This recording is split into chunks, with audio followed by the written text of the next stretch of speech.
Eh bien, bonjour à tous. Donc aujourd'hui, je suis en présence de Duragon Sama. Sama, pardon. Bah, tu vas pouvoir m'expliquer qu'est-ce que ça veut dire, peut-être? Oh bah, c'est très très simple. En fait, j'ai un surnom depuis longtemps qui me traîne derrière, c'est Dragon. Et le problème, c'est que bah, juste Dragon sur Instagram, c'est déjà pris, hein, évidemment. D'ailleurs, je pense sur à peu près tout, c'est déjà pris. Et du coup, je me suis dit que j'allais l'écrire à la japonaise, Dragon. Et vu que je l'ai écrit à la japonaise, tous mes potes se sont mis à dire que voilà, vu que j'étais le plus ancien là où on s'entraîne, vu que généralement je donne pas mal de conseils, etc., j'étais le sensei, puis le sama. Donc sama, ça veut dire leader, dieu, c'est supérieur, mais genre supérieur de fou. D'accord. Donc je me protège tout de suite, hein, c'est pas moi qui me suis auto-donné le Sama, hein. On m'a appelé Sama d'abord, et du coup j'ai fini par l'ajouter. Voilà, D'accord. du coup du Ragon Sama. Ok. Bon, bah, merci.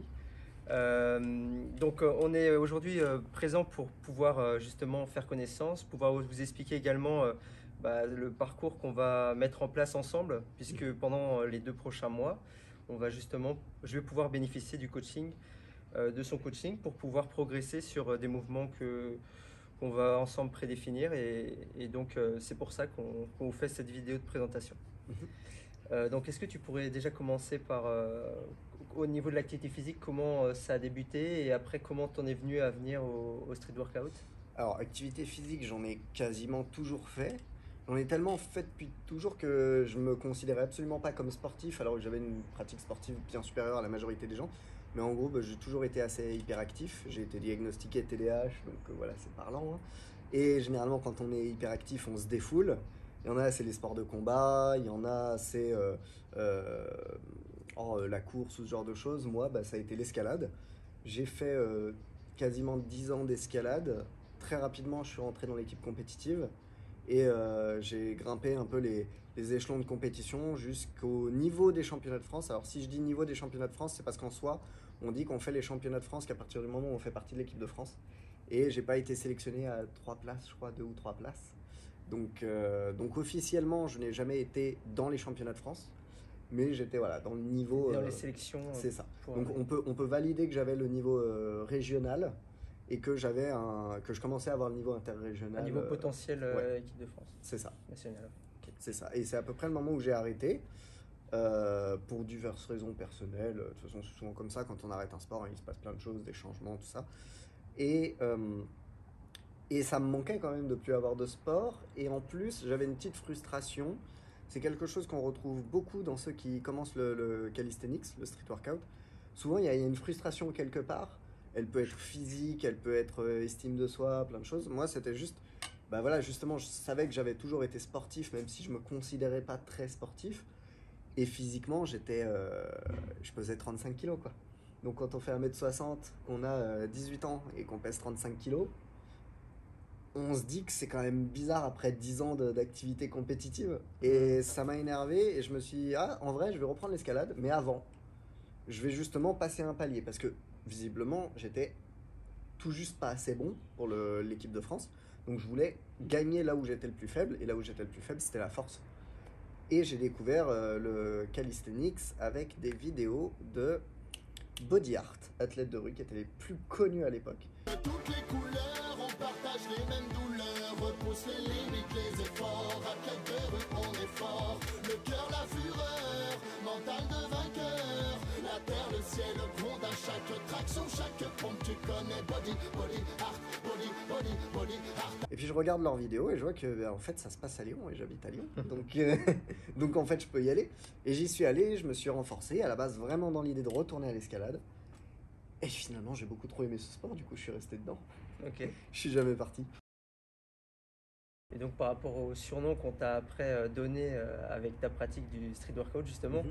ça a justement changé la vision que tu avais de toi-même et des autres de toi également. Ouais, bah après c'est un surnom que j'ai poussé un peu aussi parce que j'ai toujours été passionné par les dragons et du coup je faisais souvent des allusions au fait de déployer ses ailes. C'est cliché, Hmm. bon, on va pas se mentir, hein, mais bon, et on aime bien les trucs clichés, hein, les animés aussi, celui qui se relève après le coup qui aurait dû le tuer, etc. On aime bien un peu ça dans le sport, ça stimule.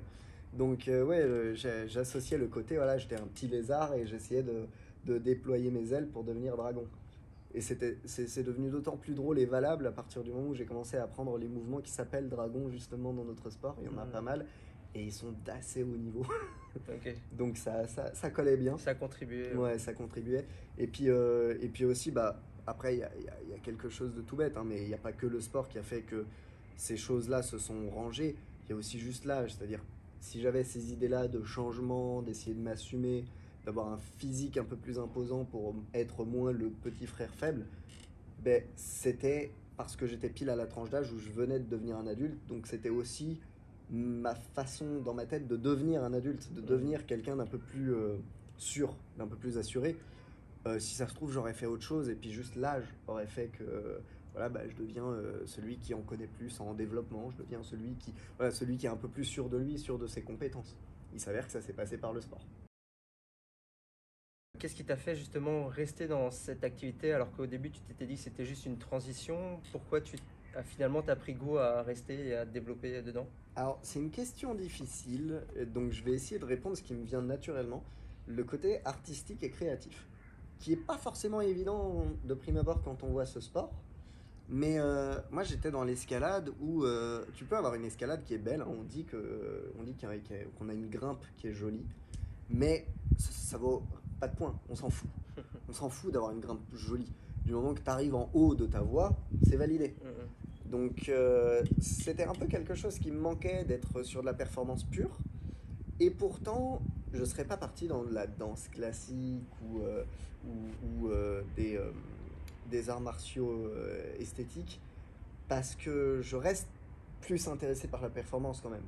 C'est juste que qu'il n'y ait aucune notion artistique dans la performance, ça me manquait un peu. Et surtout que ce soit bridé au niveau créativité aussi. J'exagère un petit peu. En escalade, on pousse souvent les gens à trouver leur manière de passer certains paliers. Mais c'est quand même assez limité et puis c'est vraiment réservé au très haut niveau, quoi. Donc du coup, quand je me suis dirigé vers le street, moi au début, je voyais ce qu'on en voit quand on ne connaît pas, c'est-à-dire, ah ouais, c'est des mecs qui défient la gravité, et puis ils sont baraques et ils font des tractions, des pompes comme personne. Mais en fait, c'est hyper limitant ça. La majorité de notre sport, ça part soit dans un extrême de performance, le set and rep, donc faire un maximum de traction et de pompe, soit dans un extrême de créativité et de puissance. J'utilise le terme de puissance pour justement englober un peu le côté, c'est de la performance, mais vraiment, il n'y a pas un truc qui est factuellement meilleur. C'est une démonstration de maîtrise et de puissance. Et donc dans la maîtrise vient une exactitude esthétique, mais aussi être capable de faire des choses que personne d'autre n'est capable de faire. Donc pour pouvoir faire quelque chose que personne d'autre ne fait, il faut bien l'inventer.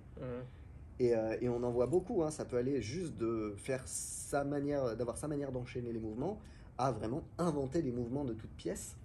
Et dans notre sport, on a vu des mouvements qu'on pensait complètement impossibles il y a 15 ans, 20 ans.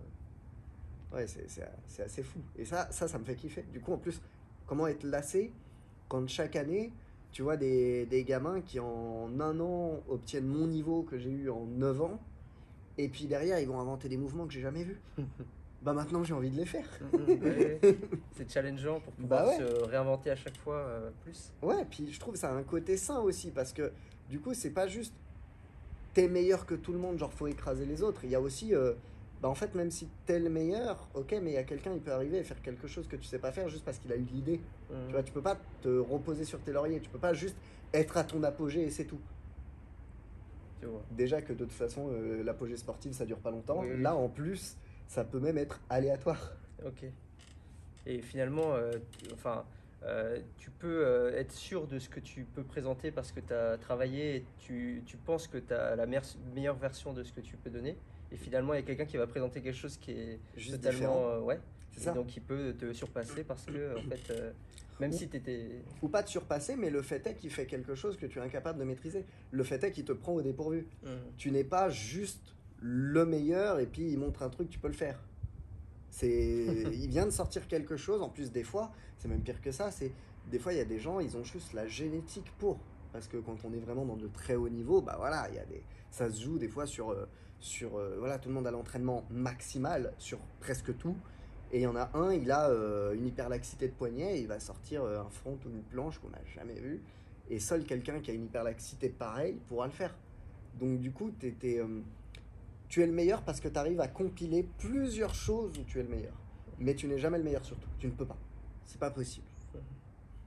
Et c'est ça qui est aussi drôle quand on regarde des vidéos, en tout cas personnellement, c'est qu'on voit c'est hétérogène les types de profils qu'on peut voir dans la pratique.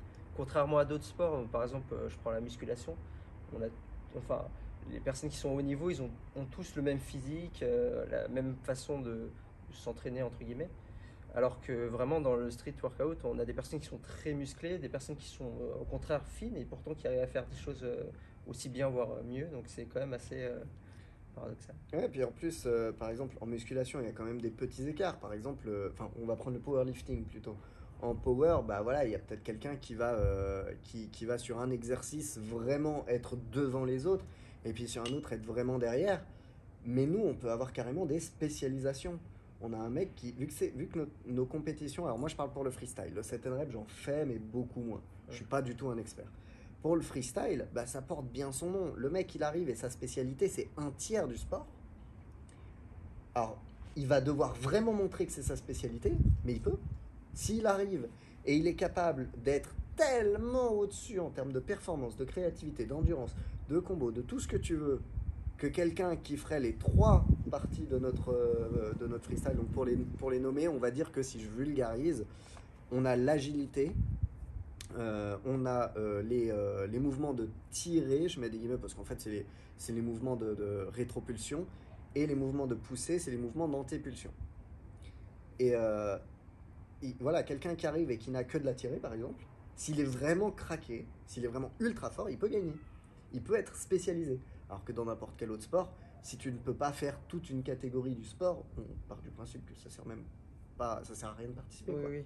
Si quelqu'un est très technique, mais bon, par exemple pour le foot, très technique, mais pas du tout d'endurance, il peut très vite se faire dépasser. Oui, il n'a pas de oui, vitesse, oui. alors que c'est ce que tu Il ne se fais. passera pas grand chose. Tu es obligé d'être un peu normalisé. On a quand même un peu ça dans notre sport, parce qu'évidemment que celui qui ne fait pas du tout d'agilité et pas du tout de planche, bah, quand il va rentrer dans le haut niveau, la majorité des gens vont réussir à le suivre dans sa spécialité, donc s'il fait pas du tout du reste, il va perdre. Mais il peut quand même se défendre, il n'est pas perdu. Et c'est quand même intéressant, je trouve.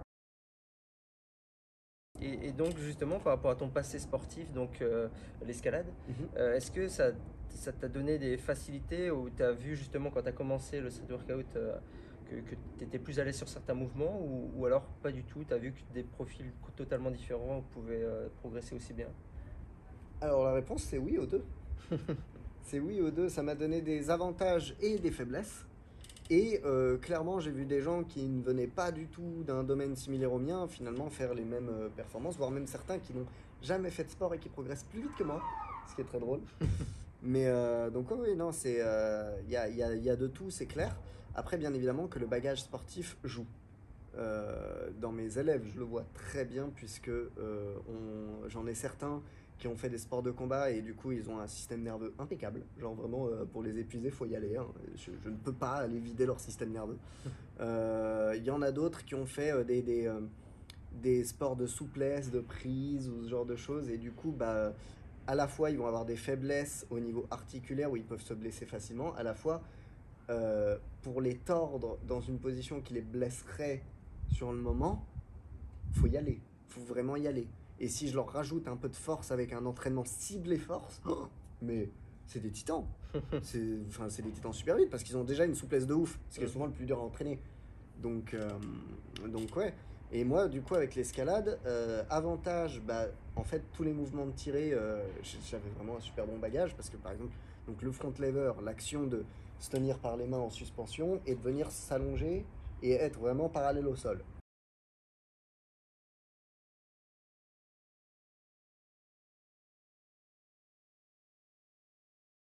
Bah, en fait, je faisais ça constamment en escalade pour aller chercher les prises avec les pieds quand j'étais en dévers, ce genre de choses. Donc dévers, c'est quand le mur est totalement incliné, voire renversé.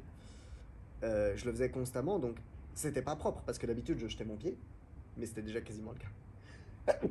Excuse-moi. Et par contre, niveau faiblesse, bah, j'étais un bâton. J'ai toujours été un bâton, je me gainais. J'étais certes capable d'être un peu explosif et de me relâcher vite fait dans un mouvement, mais utiliser vraiment du momentum. Alors ça va peut-être faire grincer des dents les escaladeurs d'aujourd'hui, les grimpeurs d'aujourd'hui, parce qu'aujourd'hui il y a beaucoup de mouvements en dynamique. Mais moi, du coup, j'ai 25 ans aujourd'hui, j'ai arrêté l'escalade. J'ai commencé à mes 6 ans, donc j'ai arrêté vers 16 ans. Donc je vous laisserai faire le calcul, mais ça fait un petit moment, il n'y avait pas autant de mouvements explosifs, pas autant de jetés et de mouvements en élan. C'était beaucoup plus contrôlé, donc j'étais un bâton. Donc quand j'ai commencé l'agilité, autant te dire que lancer ses pieds, se laisser porter comme il fallait, mais en même temps se tenir un peu comme il fallait pour pouvoir faire une jolie rotation, c'était quelque chose qui me paraissait magique. Genre je ne pouvais pas le faire, c'était... Voilà, il y en avait juste, c'était des sorciers, ils se lançaient et puis ça montait tout seul, et moi je me lance et ça monte pas. Et j'ai appris à me débloquer, à me débrider, ce genre de choses. Donc ouais, tout bagage sportif va apporter du positif et du négatif, mais à partir du moment où tu t'entraînes à ce sport, au bout d'un moment, c'est lui ton bagage sportif, et il devient plus important que celui que tu avais avant. Bien sûr. Et justement, donc, tu évoquais le fait que des personnes sans bagage sportif, donc qui n'avaient pas du tout de pratique, puissent progresser plus vite que toi. Et comment tu peux expliquer ça? Il y a plein de choses. Alors, j'ai un exemple qui me vient en tête d'une personne qui, la première fois que je l'ai rencontrée, elle m'a dit que ça faisait 1 an qu'elle faisait du street workout et elle avait quasiment mon niveau en planche, sachant que c'est ma spécialité.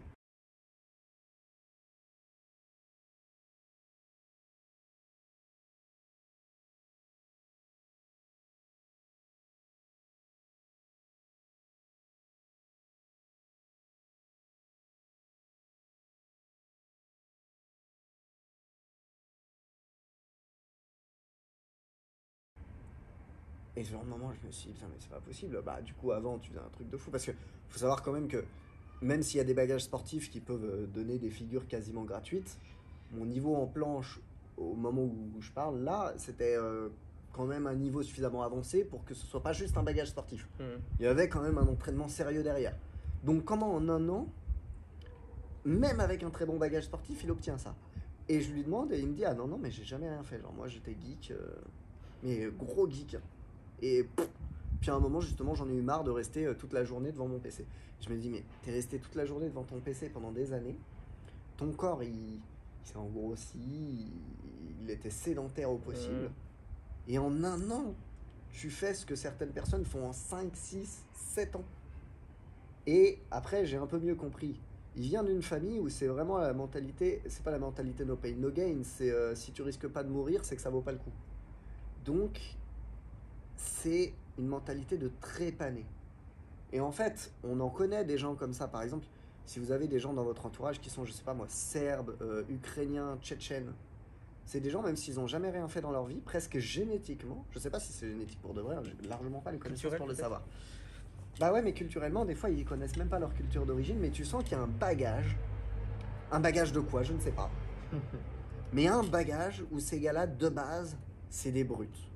Ça peut être des brutes de travail, ça peut être des brutes sportifs, ça peut être des brutes, ils ont peur de rien, mais c'est des brutes.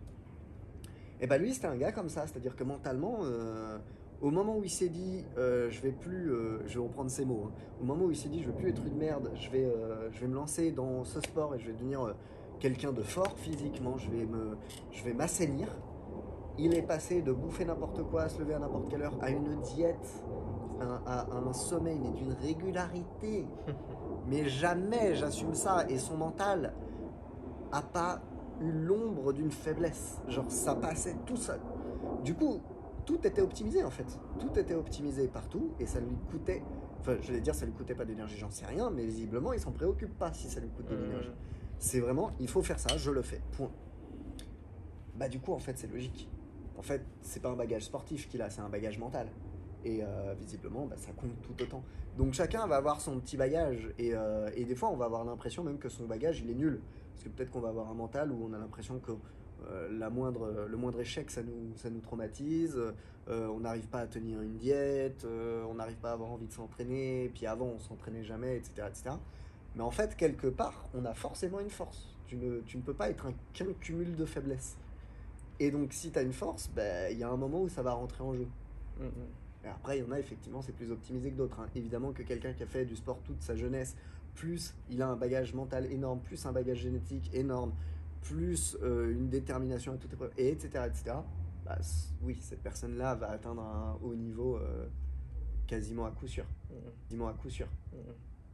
Et toi, tu sens qu'il y a des moments où justement tu as dû puiser dans tes ressources mentales pour des compétitions ou même certains mouvements que tu as dû essayer pour réussir? Oh, mais tellement, bah déjà, on en parlait off caméra, mais j'ai eu plusieurs fractures.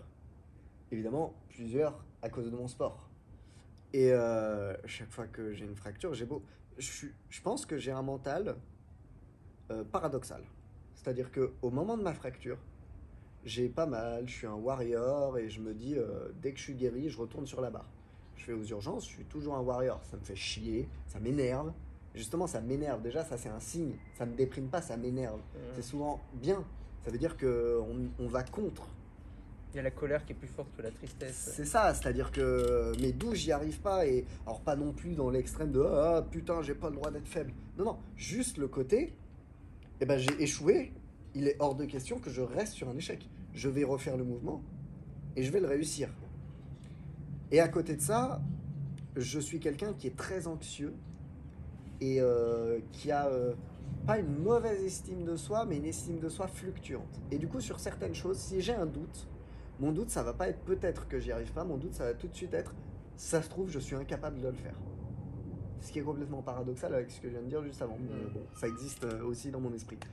Et bah, par exemple, typiquement, ma première fracture, j'ai réussi à refaire le mouvement sur lequel je me suis fracturé, mais je n'ai toujours pas réussi, alors que ça fait... Je me suis fracturé en 2018, on est en 2023, ça fait 5 ans. Ça fait 5 ans et j'ai toujours pas réussi à ne plus avoir peur. C'est-à-dire que j'y vais avec la peur, mais elle part pas. Donc à la fois, voilà, la force d'y aller quand même, mais la faiblesse de ne pas réussir à passer au-dessus. Ok. On parlait précédemment de ton palmarès, on va dire des compétitions que auxquelles tu avais pu participer et que tu avais pu remporter. Justement, ton état d'esprit fluctuant, donc tu disais des fois ça te porte vers le haut, des fois non. Comment tu as réussi à le transcender pour aller chercher ces victoires personnelles? Bah, déjà, on n'arrive pas toujours à le transcender. Il y a des fois, la compétition, elle est pas folle. Après, il y a un truc, souvent, les gens parlent de... Oui, au début, c'est la motivation et la détermination. Après, c'est la discipline en sport. Je suis à moitié d'accord, mais c'est vrai qu'il y a quelque chose de... Il y a des jours sans, donc logiquement, la motivation ne sera pas là, les performances ne seront pas là, etc. Mais si tu as été rigoureux, je vais plutôt utiliser le terme de rigueur que de discipline, parce que discipline, il y a un côté, je me laisse pas le choix. Et je pense que parfois, c'est une erreur. Parfois, il faut se laisser le choix.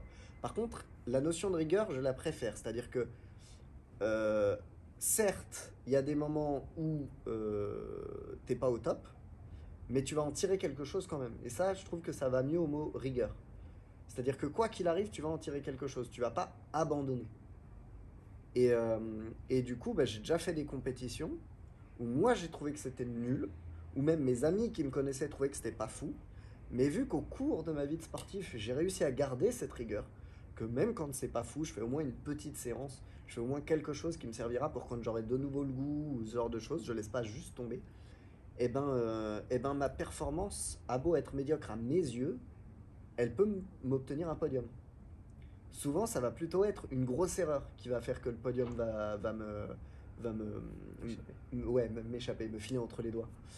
Soit une grosse erreur, soit bien évidemment que je suis vraiment dans une compétition de mon niveau, donc il faut vraiment que je sois impeccable pour que ça passe. Parce que de toute façon, il y a toujours ça. Malheureusement, il n'y a pas encore de normes de niveau dans notre sport, mais on devrait toujours envoyer quelqu'un sur une compétition de son niveau, ce qui fait que s'il prend un podium, c'est qu'il est à son top à ce moment-là. Bon, c'est pas le cas dans notre sport, donc des fois je me retrouve dans des compétitions où mon niveau moyen, c'est proche d'avoir un podium. Et dans ces cas-là, bah voilà, je peux être déçu de ma prestation, vraiment, et quand même faire quelque chose de bien, et je suis pas le seul, hein. Il y a des tas de sportifs qui des fois vont arriver premier, tout le monde trouve que c'est génial, et eux, ils sont déçus. Et c'est même plutôt sain, parce que ça veut dire que le but n'est pas d'écraser l'autre, le but c'est de faire une bonne prestation. Donc voilà, on peut gagner avec une mauvaise prestation et on peut perdre avec une bonne prestation. Et du coup, je pense qu'il y a plus un côté d'acceptation de ces moments de faiblesse qui est plus important que de transcender l'état de faiblesse. Il n'y a pas de moment où il n'existe plus, où tu es fort quand même. Non, c'est juste, bah tu vas et à la limite, tu essayes de jouer avec. C'est-à-dire, typiquement, je sais par expérience, et en plus je l'ai vu en BPGEPS, euh, l'activité d'un sportif, ça fluctue. La performance d'un sportif, ça fluctue. Donc le but, c'est d'essayer de caler le mental, la performance et l'activité pour que la fluctuation fasse que quand tu arrives en haut de ta courbe, c'est le moment de ta compétition. Ça, tu peux jouer dessus. Et du coup, tu peux même avoir des compétitions qui servent à te préparer pour ce pic. Même des compétitions d'ailleurs de bas niveau que tu vas faire à un moment où tu es au creux de ta courbe et où tu es au plus faible pour commencer à repartir dans le mindset. C'est possible. Donc j'essaye de jouer là-dessus, mais c'est évidemment des choses très très délicates. J'ai pas les 15-20 années d'études que certains préparateurs physiques ont pour emmener des gens au JO, et vraiment là on sait qu'il y a tout qui va, il y a le mental qui va, il y a l'esprit combatif qui va, il y a la paisibilité qui va, plus la performance, la confiance en soi, le régime, le sommeil, la totale. Non, j'ai pas encore le niveau de maîtriser tout ça, d'autant que je m'encadre moi-même, et des fois on n'est pas honnête envers soi-même. C'est plus facile d'être honnête envers quelqu'un d'autre qu'envers soi. Donc voilà, donc non, moi je pense que c'est pas une bonne idée d'essayer de chercher à transcender sa faiblesse. Faut l'accepter et jouer avec, ça en fait partie. Au niveau de toi, ton palmarès, qu'est-ce que tu as pu réaliser en termes de performance et ce pourquoi tu as le plus de fierté Alors, si je devais en citer que quelques-uns, la première chose, parce que ce serait le plus gros au niveau palmarès en soi, c'est que je suis arrivé vice-champion de France. Je mets des guillemets parce que c'est une année où il y a eu 2 championnats de France. Donc théoriquement, c'était l'autre où c'était les vrais championnats de France. Et cela, c'était que la sélection au championnat du monde. Mais c'est quand même bizarre d'envoyer au championnat du monde quelqu'un qui n'a pas gagné le championnat de France. Enfin bref, voilà. On va dire que c'est vice-champion de France avec des guillemets. En 2022. Ce qui m'a sélectionné pour les championnats du monde, l'année dernière. Ce qui m'a sélectionné pour les championnats du monde, j'ai le petit billet qui est accroché. Voilà. Malheureusement, j'ai pas pu me rendre au championnat du monde à cause d'une blessure. Donc c'est triste, peut-être que j'y retournerai une prochaine fois. Sinon, j'ai pu participer au FIBO. Peut-être que tu connais le FIBO. Alors, le FIBO en soi, c'est le plus grand salon de fitness et de body fitness du monde, qui se passe à Cologne en Allemagne. Okay. Et du coup, dedans se déroule évidemment une très grosse compétition de calisthenics. C'est l'une des plus grosses du monde, on va dire qu'il y en a 4. Il y a les championnats du monde qui sont même pas... En vrai, c'est gros de par le titre, mais sinon, c'est pas là où il y a le plus haut niveau. On a la SWAB, on dit généralement que c'est là où il y a le plus haut niveau général. Le FIBO, on dit souvent que c'est là où il y a les personnes les plus pesantes dans le game, en quelque sorte. Et aussi là où c'est la plus grosse agilité. Et on a la Burning Gate, où c'est clairement, sans aucun doute, la plus haute force. Voilà, c'est à peu près les différents tournois qu'il y a. Et du coup, moi, j'ai pu me rendre au FIBO. Si vous avez suivi un petit peu, moi, je suis spécialisé en force. Je vais à la compétition spécialisée en agilité. On a un problème quelque part. donc voilà, malheureusement, j'ai été éliminé au second tour, mais par celui qui est arrivé deuxième. C'est honorable, et quand même, voilà, une des plus grosses compétitions, c'est sûrement la plus grosse compétition que j'ai faite de ma vie. J'ai pu faire aussi des Battle of the Bars, pour ceux qui connaissent le milieu du calisthenics. En vrai, je ne peux pas ranger ça, on va dire que c'est international, mais je ne peux pas ranger ça vraiment dans une catégorie de difficulté précise. Mais c'est vraiment une très très grosse compétition avec une très grosse réputation dans notre sport. Et sinon, je suis arrivé 2 fois 4e au championnat du monde. J'ai fait plusieurs compétitions européennes où j'ai récupéré parfois des médailles d'or, parfois des médailles d'argent. Grosso modo, dans ce sport-là, j'en suis à 5 médailles d'or, 9 médailles d'argent et je crois 10 médailles de bronze, quelque chose comme ça, je sais pas trop. Je saurais même pas retrouver toutes les compétitions. Je suis désolé, j'ai une très mauvaise mémoire. Mais je rassure les personnes qui ont organisé ces compétitions, j'ai quand même forcément des très bons souvenirs là-bas, et si quelqu'un m'en parle, ça va me revenir, c'est sûr. Tu évoquais le fait que c'est un travail sur soi, et à un moment, tu as commencé à accompagner des personnes. Donc tu as pu aussi voir une facette différente de l'activité. Ouais. Qu'est-ce que ça t'a apporté à toi, et peut-être déjà pour eux, qu'est-ce que tu as pu leur apporter, qu'est-ce que ça t'a apporté et toi dans ta pratique aussi, qu'est-ce que ça t'a amené? Bah, ça apporte forcément plein de choses, parce que déjà, comme je viens de le dire justement, c'est dur d'avoir une vision objective sur soi-même. Mais par contre, il y a aussi un autre phénomène, c'est les gens le voient souvent avec les personnes manipulatrices d'ailleurs. Euh, on va souvent voir chez les autres des choses qui sont en nous, plus facilement que ce qui n'est pas en nous. Donc en fait, souvent, déchiffrer un peu des choses d'autrui, c'est aussi se déchiffrer soi-même. Moi, ça m'est arrivé plein de fois d'avoir quelqu'un qui arrive avec un blocage qui ressemble de très loin à un blocage que j'ai. Pour donner un exemple concret, je sais pas moi, quelqu'un qui va prendre le front lever et il s'avère que dans son front lever, sa faiblesse principale, c'est de placer son bassin. Et il s'avère que moi, dans un mouvement du front lever, un bras sur tel axe, quand je pull up, mon bassin tombe. Je vais même pas y penser, mais par contre, je vais voir la personne et je vais être en mode, bah en fait, il faudrait que tu travailles comme ça, dans tel axe. Là, tu vois, tu as une faiblesse là, et on pourrait penser que c'est juste le fait de monter son bassin, mais non, etc., etc. Et puis, le coaching se finit, je rentre chez moi. Puis putain, bah, c'est pas con ce que j'ai dit en fait. Faudrait peut-être que je le fasse moi aussi, et puis je vais l'ajouter. Ça, c'est le plus simple, le plus concret, le plus évident. Mais après, il y a des choses plus générales, ouais, plus subtiles, et puis même de l'ordre. On va pas rentrer dans le métaphysique, etc. Mais vraiment dans le côté échange humain, c'est sortir de soi, être coach. Quand on est athlète, on n'est que soi, on est centré sur soi. Je le sens bien d'ailleurs aussi au niveau performance, parce que si j'ai coaché dans une journée, même qu'une heure, je vais pas m'entraîner aussi bien que si j'ai eu aucun coaching. Si je veux m'entraîner, il faut que je sois fermé sur moi-même, que je sois égoïste. Je ne pense qu'à moi et à mon ressenti. Si je veux entraîner quelqu'un, il faut que ce soit exactement l'inverse. Mon désir, mes besoins n'existent pas. Je ne vis qu'à travers les désirs, les besoins et les faiblesses et forces d'autrui. Donc c'est très différent. Et au même titre que dans le très concret, on peut lire chez l'autre des faiblesses qu'on a, et ben on peut aussi trouver des forces dans quelqu'un d'autre qui vont se transférer un peu, qui vont nous servir quand on va se recentrer sur soi-même. En fait, en s'ouvrant aux autres, on devient poreux. C'est d'ailleurs pour ça qu'on peut plus se recentrer que sur soi-même, parce qu'on est poreux. Et si on est poreux, on peut accepter des choses sans même savoir précisément ce que c'est. C'est pour ça que je disais là, on frôle le métaphysique, la pensée, etc. Un peu plus, faut être un peu plus ouvert d'esprit. Mais même si on essaye de se limiter à une pensée très cartésienne, de toute façon, bah oui, on s'ouvre à autrui, au moins verbalement, au moins émotionnellement, et il va y avoir un échange qui va se faire. Donc on va sortir un peu changé. Même quand on croit que c'est nous l'enseignant qui transmettons, qui inculquons à l'enseigner, c'est pas vrai. On reçoit tout autant. On est obligé de recevoir. Si on est hermétique et qu'on balance juste ce qu'on a envie de balancer, ça marche pas. Sauf si vraiment la personne est dans une volonté de ne faire que réceptionner, ce qui est très rare et qui de toute façon sera plus lent.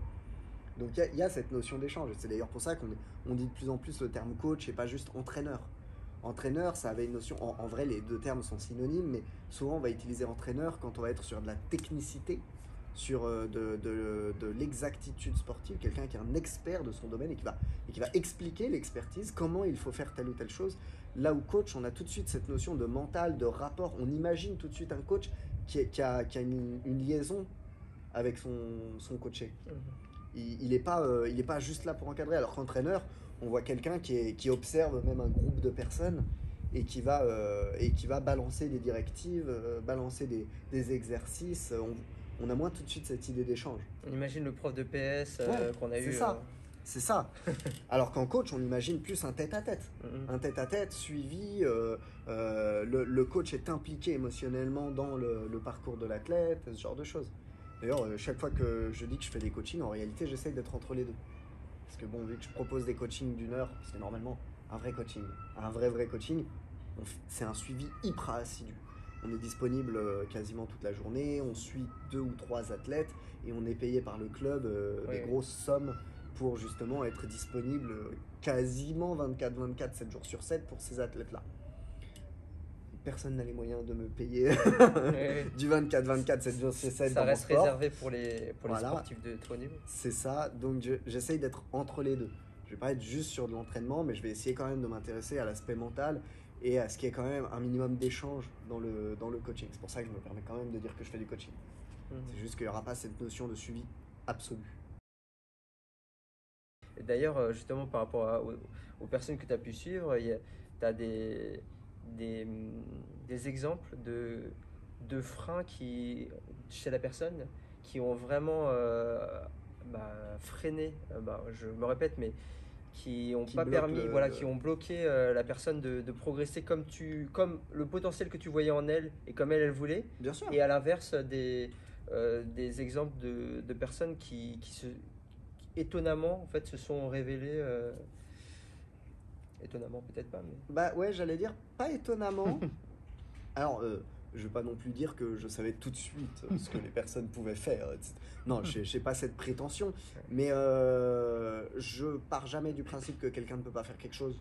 Donc du coup, je suis jamais surpris si elle arrive à faire quelque chose. Éventuellement, je suis surpris de la rapidité.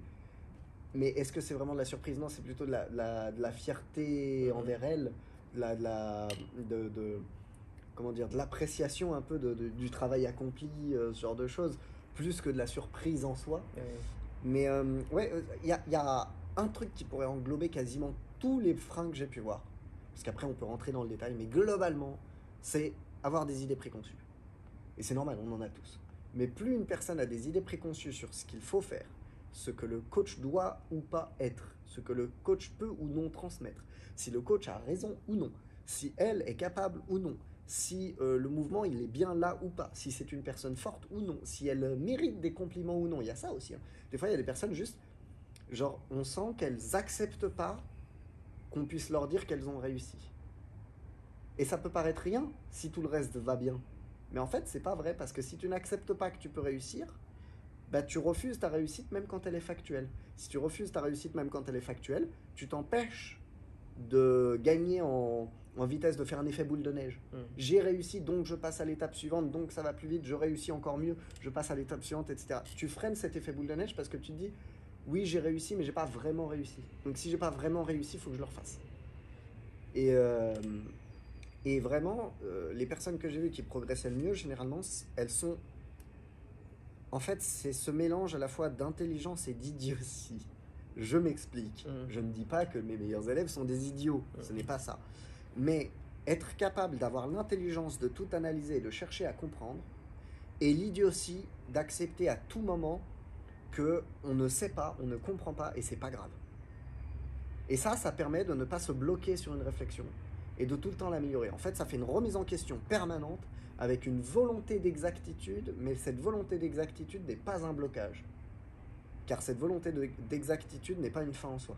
C'est là tout de suite, je veux l'exactitude de ce que je crois avoir compris, et demain, je partirai du principe que je ne l'ai pas du tout compris. Et j'ai vraiment l'impression que c'est ça qui permet d'avancer le mieux. Et ça englobe un peu tout, parce que du coup, qu'est-ce qu'on peut mettre dans ce que je viens de dire? Bah, je sais pas moi, quelqu'un qui a peur. Quelqu'un qui a peur, bah voilà, il a une idée préconçue du fait qu'elle va se blesser. Elle est persuadée qu'elle va se blesser. Et du coup, elle ne se permet pas d'envoyer. Mais ça peut aussi être l'inverse. L'idée préconçue qu'il ne faut pas réfléchir. Et il faut se jeter corps et âme dans le mouvement. Et ça peut faire une blessure. Ça peut être l'idée préconçue que, justement, on ne vaut rien. Et on aura beau avoir toutes les preuves du monde, on vaut rien. Si on vaut rien, on ne met pas toute son énergie parce que de toute façon, ça va pas réussir. Ou à l'inverse, on est super fort. Vu qu'on est super fort, bah, c'est pas la peine de travailler dur. On s'en fout. En fait, chaque fois qu'on est bloqué dans une logique, parce que tout ce que je viens de dire n'est pas un problème si c'est passager. Il y a un jour, tu te sens incroyable, et le lendemain, tu te sens faible, c'est pas un problème. Tant que tu sais que c'est pas vrai, c'est pas absolu, ça le sera jamais. Bah, du coup, on travaille avec ça, et au contraire, même ça fait de la variété, et on peut évoluer. Si tu es bloqué dans une logique, bloqué dans l'idée que tu es faible, bloqué dans l'idée que tu es super fort, bloqué dans l'idée que le coach se trompe ou que le coach a toujours raison, bah ça va toujours faire que tu ne vas pas, s'il y a quelque chose de mieux à faire, tu ne vas pas l'accepter si ça va en opposition avec ton idée préconçue. Donc tu t'empêches d'avoir le chemin le plus optimal. Et justement, donc par rapport à ces limites d'état d'esprit, Est-ce que c'était peine perdue pour toi en tant que coach ou est-ce que c'est des choses sur lesquelles c'était travaillable? Enfin, comment tu as vu ça, toi? Moi, je dis toujours, j'ai toujours cette logique de si quelque chose ne réussit pas dans une relation élève-coach, c'est forcément la faute du coach. Ça peut faire grincer des dents parce que, bah, à un moment, si l'élève il se dépasse pas, il se concentre pas, il écoute pas, on pourrait pas dire que c'est la faute du coach. Bah oui et non, bien évidemment que du coup c'est un élève difficile, même si j'aime pas ce mot-là, comme on pourrait dire c'est un élève complexe plutôt, on va dire complexe. Mais un très bon coach, un excellent coach, saurait quoi dire, saurait quoi faire, saurait comment se positionner. Avec telle personne, faut être son ami. Avec telle personne, faut être ferme. Avec telle personne, faut être doux. Il y a des personnes qui ont besoin de se faire gueuler dessus, hein, vraiment. Et j'ai des personnes qui me l'ont demandé. Et à l'inverse, il y a des personnes où si j'avais la logique d'un vrai coach, ça pousse les gens au cul, bah, ça les aurait traumatisés. Donc, faut toujours s'adapter. Et je pense que on n'est jamais un coach parfait. Je vais toujours tomber sur quelqu'un où le feeling il passe pas parce que juste sa tête ne revient pas, ma tête lui revient pas, mais juste parce que j'ai pas su m'adapter au contexte. Soit j'ai pas su prendre de la distance avec certaines choses, soit voilà. Et même des fois, alors qu'on doit imposer des choses en tant que coach, parce que ça arrive. Moi, si j'ai un élève demain qui me dit j'ai envie d'éclater le meilleur du monde parce que je suis le meilleur et que lui c'est une merde, et que si je pense comme ça, je vais gagner. Ben, je sais qu'il a tort. Je sais qu'il a tort parce que même si c'est très bien de se penser invincible, c'est une bonne chose.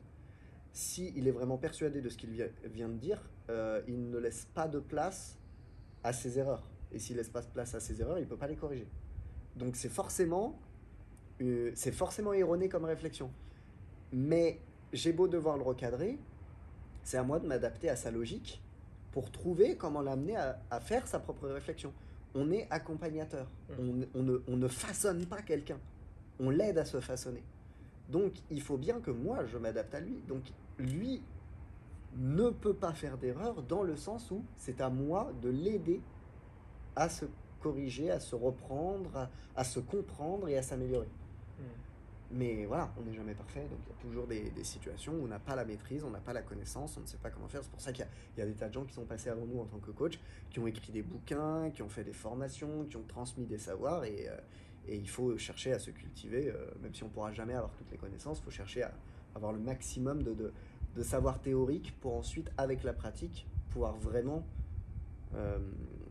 ouvrir tout un panel de possibilités, d'outils pour travailler avec les personnes qu'on coach. Pour revenir donc à notre accompagnement, donc là pendant 2 mois on va travailler ensemble. Ouais. Je t'ai montré donc en tout cas ce qui m'attirait, une certaine combinaison qui me plaisait à pouvoir réaliser. Ouais, une vidéo de Mando. C'est ça.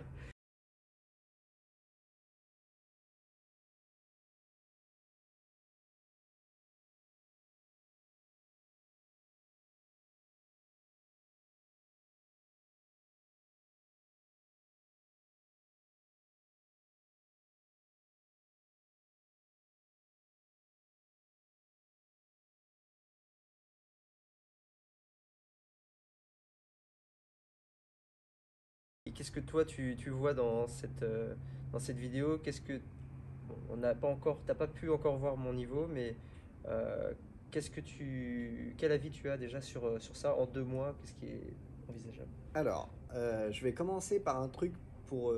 en fait, je vais me contredire moi-même. Je vais commencer par quelque chose de général qui devrait être applicable en tout. Je ne peux pas savoir parce que je ne t'ai pas encore vu performer. Donc j'en sais rien. Si ça se trouve, dans une semaine, t'as tout. Si ça se trouve, dans 5 ans, t'as rien. C'est pas pour dire que c'est complètement au hasard, mais voilà, je ne peux pas déterminer à quel point ce sera facile ou non pour toi. Par contre, t'es un peu gourmand sur la vidéo que tu m'as envoyée. Parce que pour expliquer un peu quand même, hein, c'est un combo qui a été fait par une personne qui a participé au championnat de France et qui est quand même arrivé 3e avec ce combo. Donc on est sur un niveau 3e français si on se fie juste à la compétition. En 2 mois, c'est peut-être un peu gourmand. C'est peut-être un peu gourmand. Mais comme je t'ai dit off caméra, il y a des gros écarts, et de toute façon, quand on voit des performances de gens en compétition, c'est toujours le cas, il y a des gros écarts entre les différents mouvements. Donc, si on ne cherche pas, et de toute façon, je pense que ce serait une bêtise, à faire exactement ce combo-là, ben, on a certains mouvements qu'il vaudrait mieux enlever si on veut vraiment, si l'idée c'est d'avoir un bon résultat dans 2 mois, la maltaise planche, déjà, on va l'oublier. La maltaise planche, on va l'oublier parce que rien qu'une planche en 2 mois, ce serait très gourmand. C'est possible, hein, mais faut, même si je te suivais à fond, que tu avais tout ce qu'il fallait et que tu étais super déterminé, en fait, il nous faudrait 2 mois pour avoir une belle full planche si tu n'as pas de bagage en planche. Et la maltaise full planche, c'est bien plus haut encore. Donc ça, je pense, faut l'oublier. Le front et le front touch, c'est faisable, c'est dur, c'est atteignable. Le pass en L, le shrimp flip et la sortie back, eux, c'est très aléatoire, mais du coup, c'est complètement envisageable. En fait, si on arrive à casser la barrière de la peur et que soit qu'on arrive à créer un minimum de base physique dans le temps donné, c'est globalement comprendre comment ça fonctionne, avoir le courage de le tester à la chaîne. C'est vraiment ça. Après, il y a des choses pour optimiser le fait de le tester à la chaîne, c'est-à-dire comment se mettre dans un cycle de réussite, à quel moment il faut s'arrêter, parce que tu sais que... Est-ce que tu as déjà fait des sports de technique? C'est-à-dire? Tu as fait des sports de combat?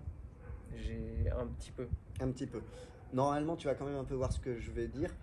Quand tu apprends, par exemple, à faire un bon jab, généralement, au tout début, ta technique, elle ne peut pas être bonne. Il faut la travailler. Et il y a un moment où tu vas fatiguer, où tu vas faire n'importe quoi. Connaître précisément le moment où tu peux encore travailler la technique et le moment où, si tu continues, au contraire, tu vas désapprendre ce que tu as appris au cours de ta journée, c'est super important. C'est l'un des trucs qui va te permettre d'être le plus rapide sur ton apprentissage technique. Et c'est très délicat. Mais du coup, sur ce genre de mouvement, si on arrive à faire ça, ça peut aller très très vite. C'est-à-dire que dans le meilleur des cas, en 1 semaine, tu as ces 3 mouvements. Ils sont quand même presque la moitié du combo que tu m'as envoyé. C'est pas dégueulasse. Si tu as la préparation physique, il y a des choses où la préparation physique c'est minime. La sortie back, tu arrives à te suspendre, tu arrives à te balancer, tu peux faire une sortie back. Elle sera peut-être pas aussi jolie, mais elle marche. Le shrimp flip, il faut quand même arriver à bien monter son bassin, s'enrouler sur soi-même, mais ça se fait. Le pass en L, il faut une bonne explosivité. Mais à partir du moment où tu as la préparation physique, tout ce que je viens de dire n'est que de la technique et du courage. Pour les figures de force, on va voir quelle base tu as. Soit tu as une base de fou malade et on les garde, mais ce serait incroyable. Soit je pense qu'on va tout simplement les prendre et les baisser d'une gamme. C'est-à-dire qu'au lieu d'une maltaise planche, on va essayer d'avoir une tuck ou une straddle, suivant à quel point tu apprends vite. Et au lieu d'un front touch, on va essayer d'avoir un front normal ou un front straddle. Je suis totalement étranger au terme que tu évoques. Justement, je m'apprêtais à détailler. Okay. Ce qui veut dire que dans le cas le plus tranquille, où je me dis ça, c'est totalement réalisable, je pense que je peux à coup sûr te faire apprendre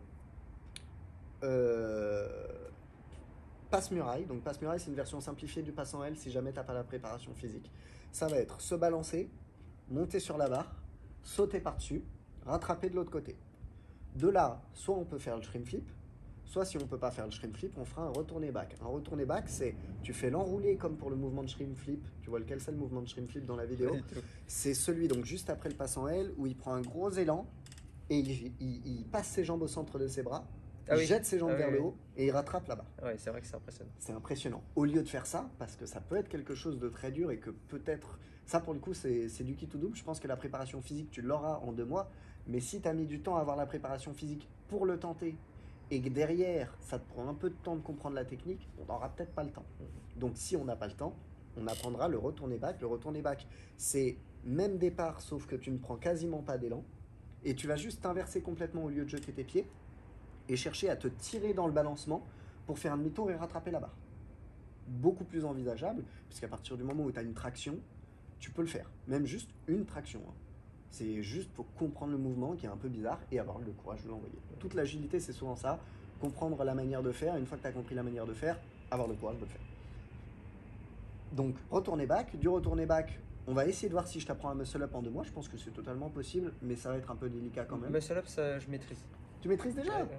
Mais c'est parfait. On a le muscle up sans problème. Donc, muscle up to straddle ou tuck. On va dire qu'au plus tranquille, on va faire tuck. Tuck, c'est comme le mouvement de Maltese planche que tu as vu, c'est-à-dire où il est parallèle mais en appui. Sauf que lui, il est Maltese, c'est-à-dire bras écartés, et full, c'est-à-dire jambes serrées et tendues derrière. Nous, on va faire Tuck planche simple, c'est-à-dire bras écart d'épaule, beaucoup plus facile à tenir. Et Tuck, ce sera jambes ramenées vers le torse. Ce qui fait que tu as moins de risque de basculer devant, tu as moins d'effet levier des jambes qui sont étirées derrière, etc. C'est complètement envisageable. Ça va quand même pas être simple parce qu'on est sur une barre fixe. Et en fonction de ta vitesse d'apprentissage, on peut tenter straddle. Straddle, c'est la tuck est ouverte avec les jambes écartées vers l'arrière. Donc elles sont écartées pour pas avoir trop d'effet levier. Si elles sont serrées, c'est plus dur. Tuck, je suis à peu près sûr que c'est faisable, même si ce sera pas supra propre. De toute façon, en 2 mois, on ne tombera pas dans la maîtrise. On dit que la maîtrise, généralement, c'est 10 000 heures. On va pas caler 10 000 heures en 2 mois. Hein. Donc le but, c'est pas que tu maîtrises ce combo, c'est que tu sois capable de le réaliser, même s'il est imparfait. Donc Tuck, si je dis pas de bêtises, derrière, il redescendait sur un fond de touch, justement, c'est ça? Oui, il était ouais, planche. il était planche en dessous de la barre, donc Ouais, ça c'est ce qu'on appelle front lever, et il était bloqué en traction, front lever touch. Front lever touch, je pense que même avec un très bon bagage physique, tu l'auras pas en 2 mois. Parce que c'est très spécifique, c'est comme la Maltese planche, c'est que tu as une full planche en 2 mois ou que tu as un front en 2 mois, oui. Un front touch, si tu l'as pas déjà travaillé, compliqué. Donc du coup, je pense qu'on va partir soit sur une front normale si vraiment tu progresses bien, soit sur une front straddle. Je pense que front straddle, c'est complètement envisageable en 2 mois. Un petit hold de 2 secondes sur toutes les figures statiques, évidemment. Et de là, reprise d'élan, sortie back. Sortie back, ça, j'ai aucun doute, parce que c'est quelque chose qu'on pourra travailler en fond, en parallèle des autres exercices, parce que c'est vraiment juste du courage et du timing. Donc, chaque séance, il faudra en lancer quelques-uns. Et plus tu seras à l'aise, plus on en lancera, parce que ça te fatiguera moins, ça te demandera moins de courage, etc. Et tu vas l'apprendre très très vite. Le but, c'est justement presque que ce soit le mouvement qui, lui, par contre, est maîtrisé. Ça pourra même te faire un truc de récupération. Si jamais il y a quelque chose qui rate, il y a un élan qui fait n'importe quoi, hop, sortie back. Ah oui, il y a le tour de barre. Le tour de barre, alors là, même encore plus facile que la sortie back, normalement. Okay. Donc sortie back, c'est sortie salto arrière. Est-ce qu'il y a des termes que j'ai utilisés où tu es encore un peu perdu? Parce qu'il y avait quasiment pas mal de... tout. À vrai dire, quand je regarde la vidéo, j'ai aucun terme qui me vient en tête. Après, quand tu me les as illustrés, j'ai vu à peu près ce que ça voulait dire. Mais juste le mot, je suis perdu. Petit speech des termes généraux. Généralement, on va avoir tout ce qui va être back et front. C'est avant ou arrière. Donc, sortie back, ça va être une sortie salto arrière. Retourner back, c'est tu es retourné sur toi-même et tu trouves le moyen de passer de back à front sur la barre. Back lever, c'est une planche en arrière. Front lever, c'est une planche en avant. Et tout ce qu'on va appeler planche, parce que tu vois là j'ai utilisé les termes planche pour les expliquer, mais en réalité nous quand on dit planche, c'est en appui. C'est uniquement en appui. Au sol. Au sol, sur barre, okay. Peu importe, mais ton centre de gravité est au-dessus. La gravité te tire vers le bas.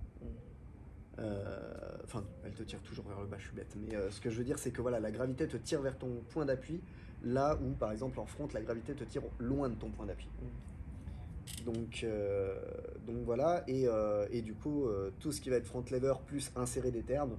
Après, il y a du détail que je pourrais t'expliquer, etc. Mais globalement, voilà, on a ces 3 gros axes, que ce soit agilité ou force, front et back, veulent dire justement on reste sur de l'avant et de l'arrière, et donc des rotations avant ou arrière pour de l'agi, ou des maintiens avant ou arrière pour de la force. Et planche, c'est exclusif à force, et c'est de l'appui au-dessus de la barre, au-dessus du sol, au-dessus de quoi que ce soit. Et donc, comment tu vois la préparation justement de ces mouvements-là? Tu parlais justement de conditions physiques au mouvement, donc j'imagine qu'il y aura des exercices spécifiques à réaliser soi-même pour après les faire... Bien sûr. Ouais. De toute façon, je vais pas t'accrocher sur la barre en me disant bah vas-y, tu me fais un pass en L, ça marche pas, bah refais. Non, ça marchera pas. Il va falloir que, alors on va découper comme généralement notre sport se découpe, c'est-à-dire que d'un côté il faudra qu'on travaille l'agilité, et de l'autre côté il faudra qu'on travaille la force. Ce qu'il y a de bien, c'est que les deux sont un peu complémentaires. Le fait de travailler la force te donnera plus d'explosivité en agilité. Le fait de travailler de l'agilité te donnera plus de proprioception, de compréhension de ton corps dans l'espace. Donc ça va se renforcer un peu. Mais d'un côté, en agilité, il va falloir qu'on travaille beaucoup sur l'aspect mental, la peur, la compréhension du mouvement, la compréhension des timings, parce qu'en plus, il va pas falloir juste que tu aies une proprioception, voilà, pas juste une conscience de ton corps, il faudra que tu aies aussi une conscience du mouvement, de la gravité, de ton axe par rapport à la barre, des vecteurs qui vont s'imposer à toi, de quelle direction va prendre ton corps si tu lâches à tel moment, etc. Des accélérations quand tu dégroupes, plein de choses comme ça qui sont beaucoup trop complexes pour être purement théoriques, donc il va falloir le ressentir. Euh, pour les deux, il va falloir une base de renforcement musculaire, de préparation physique, obligée. Et ça va être le nerf de la guerre. Au plus la préparation physique, elle va vite, ou alors tu l'as déjà, au plus on pourra être très gourmand sur ce qu'on te propose dans le combo. Et au plus ça va être lent, au plus on va devoir être très gentillet sur l'exactitude du mouvement. Comme je t'ai dit, je suis à peu près sûr de pouvoir te proposer le combo version minimale que je t'ai dit. Mais s'il est super propre ou s'il est très galère, ça va énormément dépendre de ta préparation physique. Donc, le problème, c'est qu'il y a des choses sur lesquelles on ne peut pas jouer. C'est-à-dire que si tu as une très bonne alimentation, un très bon repos, quelques compléments alimentaires, bah, on ne pourra pas plus optimiser la récupération que ça. Si ton corps il est fatigué au bout de tant d'heures de préparation physique, bah, il est fatigué au bout de tant d'heures et c'est tout. Et on ne peut rien faire. Et si on fait plus, tu te blesses, donc tu ne pourras pas t'entraîner pendant les 2 mois, donc on l'a dans l'os. Donc voilà, ça va être vraiment ce qui va être important, à quel point ton corps récupère, à quel point ton corps progresse vite et à quel point il est déjà fort. Pour la partie statique, il va falloir énormément comprendre comment s'exercent les forces et comment engager les muscles. On est sur de la puissance, comme je disais tout à l'heure. Donc, en fait, le vrai terme puissance, tout à l'heure, je l'ai utilisé pour décrire quelque chose d'un peu plus vague. Mais le vrai terme puissance, normalement, c'est force fois vitesse. En powerlifting, on est sur de la force. À part les épaules jetées, sur des choses. Mais sinon, voilà, les benches, ce genre de choses, on est sur de la force pure. Nous, en street, on est vraiment sur de la force fois vitesse. C'est-à-dire que, par exemple, pour décoller une planche, il va falloir passer de 0 en force à quand même une bonne dose de force en très peu de temps, parce que si jamais on est trop lent, bah, la figure tombe avant d'être équilibrée. Donc il va falloir développer cette puissance et il n'y a pas de secret, la préparation physique, elle va aider, mais elle ne va pas te donner le mouvement. Donc il va falloir vraiment comprendre dans quelle direction forcer, il va falloir travailler le système nerveux, qu'on pourra faire un peu en prépa physique, mais qu'il faudra faire en prépa technique. On va aussi essayer de te faire varier beaucoup de mouvements. Tu vas apprendre des mouvements qu'on ne va pas utiliser dans le combo parce que ça va te donner d'autres éléments pour te renforcer, pour avoir une meilleure proprioception, pour avoir une meilleure utilisation globale de tes groupes musculaires. Je pense par exemple à l'équilibre. Ça va être super important que tu travailles l'équilibre, même si on ne va pas chercher à l'obtenir, on s'en fout. Mais pour sentir quand tu es dans l'axe de ton bras, pas dans l'axe de ton bras, pour comprendre l'alignement du polygone de sustentation avec ton centre de gravité. Donc polygone de sustentation, c'est en quelque sorte une forme géométrique où si ton centre de gravité est aligné avec cette forme géométrique, il ne peut pas tomber. Par exemple, quand on est en équilibre, le polygone de sustentation va être entre les 2 mains. Tant que ton centre de gravité reste entre les 2 mains, tout va bien. Alors qu'en planche, généralement, on va avoir des prises un peu cheloues. Du coup, le polygone de sustentation, il va être un peu plus fin, contrairement à l'équilibre. On pourra moins facilement compenser. Pareil, sur barre, ça va être encore plus fin, puisque le polygone de sustentation se limitera à la barre. Tu ne peux pas faire tenir ton centre de gravité dans le vide. Ça ne marche pas. Donc voilà, plein de choses comme ça qui vont t'apprendre des petits trucs. Pareil, tu vois, le back lever, on n'en aura pas besoin, mais je pense que ça va être un très bon truc pour entraîner le front. On fera des petits exercices d'enrouler dans un sens, dans l'autre, de mobilité. De toute façon, il y a un moment, il faudra qu'on commence à jouer, même si c'est un peu trop tôt, parce que 2 mois, c'est court. Donc, vu qu'on ne vise pas une exactitude, on ne vise pas une maîtrise, il va falloir qu'on fasse mumuse pour que globalement, ton corps soit juste en mode « j'apprends plein de nouvelles choses, cool, je peux les faire ». Sinon, on va perdre du temps. Et ensuite, il va y avoir évidemment l'enchaînement. Et l'enchaînement, ben, ça va presque être l'étape la plus dure. Et c'est celle sur laquelle on va le plus rogner. Parce que tu te doutes que si tu as eu beaucoup de difficultés sur la préparation physique et sur la technique, tu vas pas arriver en haut de ta barre, faire un tour de barre et décoller ta tuck tout de suite. Ça va pas marcher comme ça. Donc on prendra des temps de pause, etc. Si au contraire, tu as vraiment certains mouvements où c'est intégré, quoi, tu comprends comment ça marche, eux, ils seront fluides, ils seront enchaînés. Et ça, c'est vraiment quelque chose, c'est de la répétition pour le coup. Autant tous les autres trucs, on va vraiment les travailler avec beaucoup d'exercices parallèles. Autant sur les combos, c'est à partir de maintenant, on considère qu'il est au moins plaçable ce mouvement. Il faut le placer en combo. Il faut l'enchaîner. Il faut le faire avant, après, pendant, avec un mauvais grip, avec un bon grip, fatigué, dans ta meilleure journée, dans ta pire journée. Il faut le faire, il n'y a pas de secret. Bon, bah, le programme a l'air chargé en tout cas. Ah, ça va être très chargé, oui, 2 mois, c'est très cool. Oui, non, mais parce que justement, avant de faire appel à toi, donc j'étais avec un boxeur en boxe thaï professionnel, et donc pendant 2 mois, j'ai dû justement apprendre qu'est-ce que la boxe thaï alors que je connais absolument rien. Et c'est vrai que justement, il m'apprend les techniques sur le jab et d'autres coups, mais en fait, il me dit. Pareil, il faut que pratiquer. Et c'est exactement ce que tu évoquais, le fait qu'il y a un moment où tu fatigues, et en fait, au moment où je fatigue, en fait, je fais n'importe quoi, Oui. où je vais enchaîner justement à vouloir aller vite, bah, je fais moins bien que quand je prends mon temps à placer juste un coup. Évidemment. Et du coup, en fait, en 2 mois, justement, on voit énormément de choses, mais on se rend compte que c'est en Rien. même temps hyper court Ouais. par rapport à tout ce qu'il faut maîtriser. Ben, en fait, j'ai envie de dire, on gruge un peu, on te fait faire une découverte express du sport. Je pense que c'est valable pour un peu n'importe quel sport. Si tu dis, vas-y, qu'est-ce que je peux faire en 2 mois? Je pense que 2 mois, c'est pile le chiffre où, en s'en foutant de chercher à être bon, on peut te faire faire suffisamment de choses pour dire, tu connais un peu notre sport. Si tu cherchais à être bon, en 2 mois, t'as pas le temps. Si, à l'inverse, tu t'en foutais complètement d'être vraiment bien encadré et ce genre de choses et que tu faisais juste n'importe quoi, tu n'aurais pas vraiment découvert. Je pense que 2 mois, c'est le sweet spot avec quelqu'un qui t'encadre où on arnaque. Tu vois, là, je vais pas te faire faire un vrai combo de street. Le combo que je vais te faire faire, tu le fais en compétition. En compétition débutant, bien sûr, ça vaut quelque chose, mais une vraie compétition qui n'est pas amicale, entre guillemets, qui n'est pas pour se lancer, ça n'existe pas une tuck dans ces compétitions-là. Et probablement qu'en 2 mois, de toute façon, même pour une compétition débutante, ton combo, il sera pas assez fluide. Donc, tu pourras participer sans être ridicule, mais tu seras pas dans la moyenne du niveau. Mais par contre, ça n'enlève rien au fait que tu auras vraiment la sensation du genre de travail qu'il faut avoir, tout en même temps. À mon avis, tu vas t'en rendre compte au cours des 2 mois, tu vas voir toutes les étapes qu'on va gruger. Il y a beaucoup d'étapes qu'on va gruger, parce qu'on est obligé. Et c'est pas grave, parce que si ça t'intéresse, tu pourras les faire par la suite. Et que là, le but, c'est de faire une découverte, une compréhension globale et de baigner un peu dedans. Donc ce sera suffisant pour baigner dedans, mais tu vas voir qu'il y aura des grosses lacunes. Rien que l'idée de se placer en haut de la barre en toque planche, rien que ça, c'est très paradoxal. Rien que ça, c'est une arnaque. On cherche d'abord à avoir une straddle sur un agrès simple avant de chercher à le faire sur un agrès barre fixe qui est hyper à pète gueule. Mais nous, on s'en fout, parce que là, le but, c'est de faire jojo, c'est d'avoir un petit combo. Mais ouais, c'est intéressant en vrai comme démarche, c'est très intéressant. Je pense que ça permet de montrer à la fois ce qu'est le sport et à la fois tout ce qu'il aurait fallu faire si tu voulais vraiment t'investir.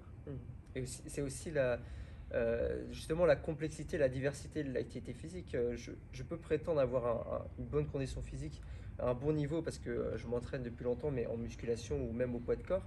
Mais de prendre la spécificité d'une activité, donc par exemple le street workout ou la boxe ou le breakdance, bah même Faut apprendre plein de choses. voilà. Et en fait, tu recommences à zéro. En fait, tu es complètement débutant, même si tu as une expérience sportive conséquente déjà.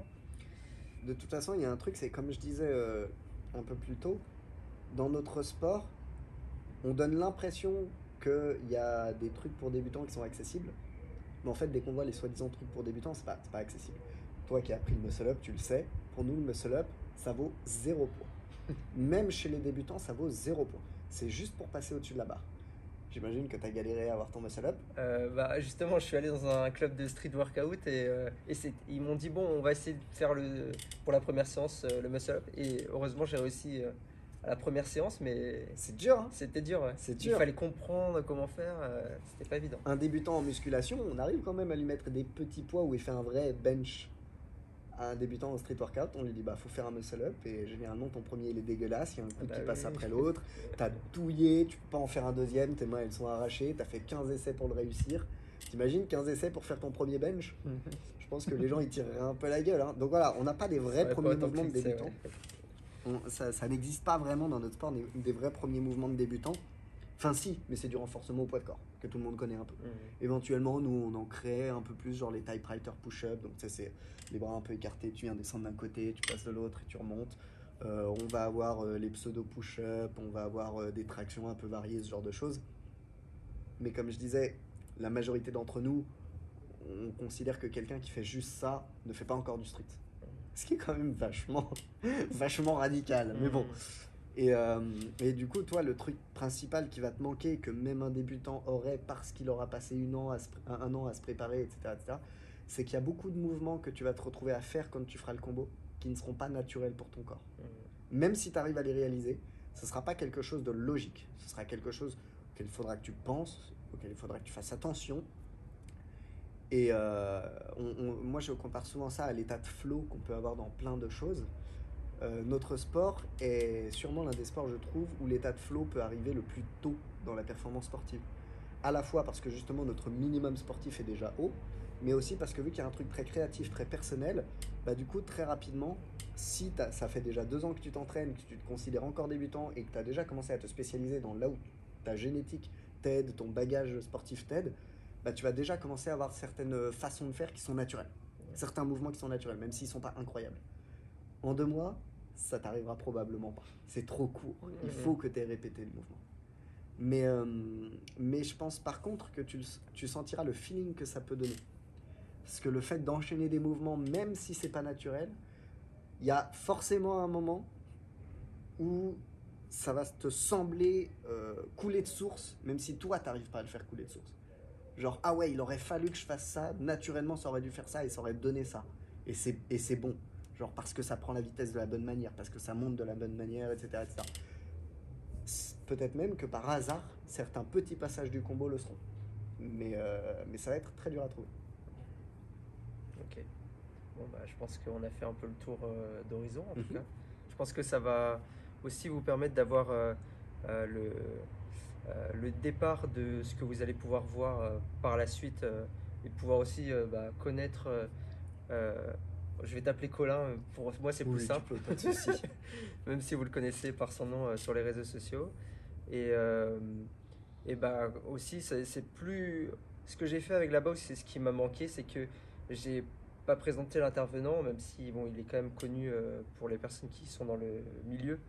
Mais étant donné que je ne m'adresse pas uniquement aux personnes qui sont spécialisées dans ce domaine, c'est mieux de présenter le domaine et la personne, voilà. etc. Et au moins on connaît ton état d'esprit, comment tu vas fonctionner, et on va pouvoir aussi le découvrir à travers les entraînements, et ça va un peu plus être fluide au niveau de la... En tout cas, les personnes qui souhaiteront suivre tous les épisodes au fur et à mesure, en partant de cette présentation, ça permet de comprendre comment ça chemine aussi.